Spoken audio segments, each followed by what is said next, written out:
esporte e do duelo da nossa região na noite chuvosa de sábado pelo jogo de ida das quartas de final do Campeonato Catarinense. O jogo em si foi bastante equilibrado, com chances para os dois lados, o Marcílio levemente superior ao Camboriú, e esse jogo só não foi melhor por causa da arbitragem. A gente vai ver na reportagem, se liga.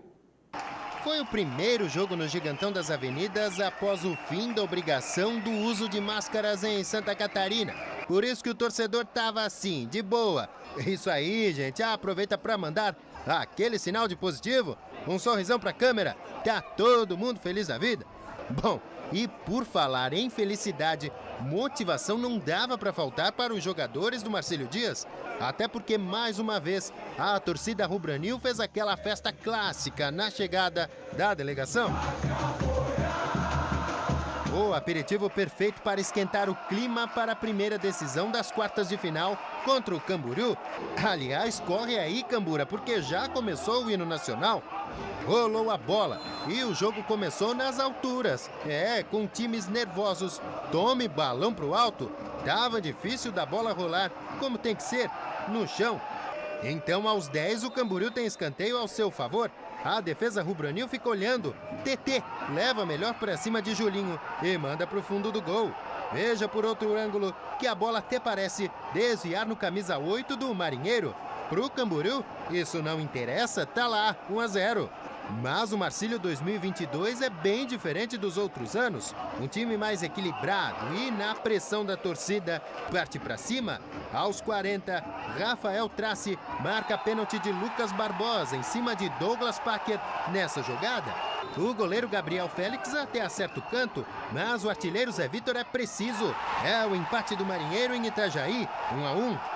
Nono gol do camisa 9, que divide a artilharia do estadual com Alexandro do Brusque.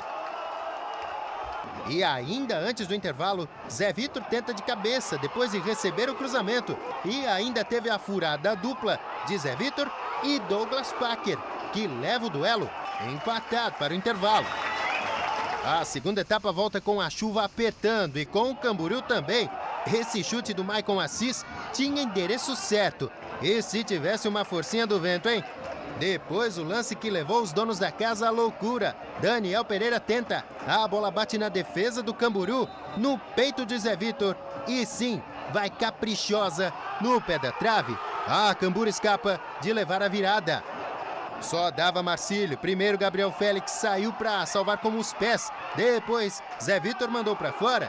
Mas quase que o balde de água fria veio aos 43, quando Matheus Lagoa limpou a jogada e bateu buscando canto.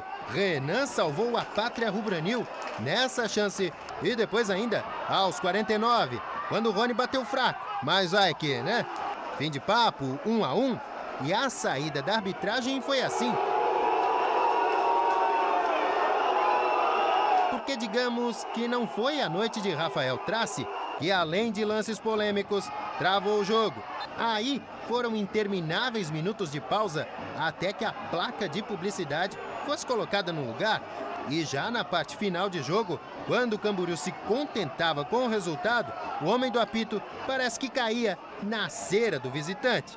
Resumo, críticas sutis dos dois lados. Um lance ou outro que hoje ficou na dúvida, eu acho que, como a gente pede para os nossos atletas, né, muita concentração, porque é decisão, acho que a arbitragem também vem com esse ponto de equilíbrio, de concentração. O jogo parou muito, nos atrapalhou nesse sentido, mas também não tenho por hábito reclamar de arbitragem. Foi um jogaço com cara de decisão, com oportunidades para os dois lados, polêmica e reclamação da arbitragem.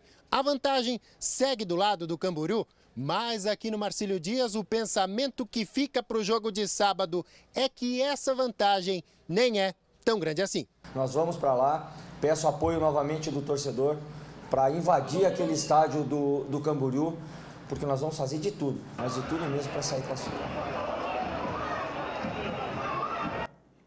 Vai ser um jogaço, né? Um duelo que vai ser interessante também entre esses dois bons treinadores, gratas surpresas no Campeonato Catarinense 2022, tanto Fernando Tonê quanto o técnico Luan Carlos do Camboriú. Já o árbitro Rafael Trace, vou até pesquisar hoje pela manhã melhor o histórico de questionamentos dele no futebol brasileiro, né? É bem questionado o árbitro aí, que é da Série A do Campeonato Nacional, inclusive. Apesar disso, ele é uma aposta para o futuro da arbitragem do Brasil. Todo mundo que foi ao estádio, né, falou e percebeu aí que faltou a parte da arbitragem para o jogo fluir melhor, né? Tem matérias, a gente que acompanha aqui o Balanço Geral todos os dias percebe que eu nem cito o nome do árbitro, né? E é assim que tem que ser, quando o juiz entra, faz o trabalho dele, né? Agora, quando os dois times reclamam, mais imprensa, mais torcida, alguma coisa não foi legal, né? Tomara que a comissão de arbitragem, lá comandada pelo Marco Antônio Martins, prepare melhor a arbitragem, porque vem por aí jogos decisivos e a coisa, gente, tem que ser decidida dentro de campo, entre os times. Quanto ao jogo, o Marcílio Dias foi um pouco superior, sim, mas o Camboriú teve chance de matar a partida,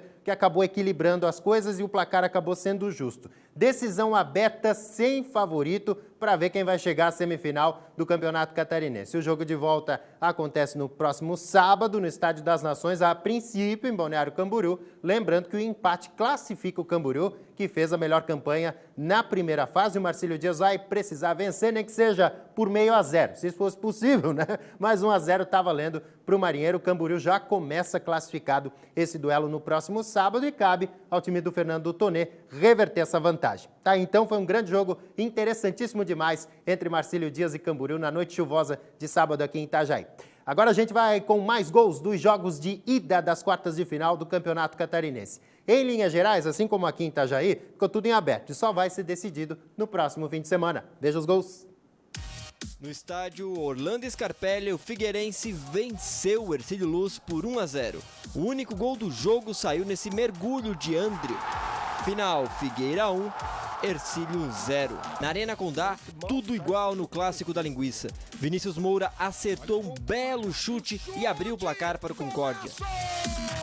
Thiago Real recebeu na área, dominou, fez o giro e igualou o placar. 1 para a Chape e 1 para o Galo do Oeste, fim de papo em Chapecó. Na ressacada, Fernandinho de voleio fez o gol do Brusque. O Avaí empatou com o Copete e ficou assim em Florianópolis. Avaí 1, Brusque também 1. Não esperava nunca voltar com empate. Nós viemos para jogar, para vencer e jogamos melhor com o Avaí. Se nós vamos ganhar ou não em Brusque é uma outra situação. Mas hoje nós somos superior ao Avaí. No segundo tempo o Avaí teve sim umas atitudes melhores, o Avaí teve umas condições melhores, mas sem chegar no nosso gol, sem perder gol. Não teve um lance de gol pro Avaí. O Brusque segue favorito e no ponto de vista de praticamente todo mundo, favorito ao título do Campeonato Catarinense. Agora não dá para bobear contra o Avaí, né? Queira ou não, é um time de Série A do Campeonato Brasileiro, não dá para relaxar também no jogo de volta que vai acontecer no Augusto Bauer. Já pensou um duelo aí envolvendo os times da nossa região nessa final? Ia ser muito legal, hein? Agora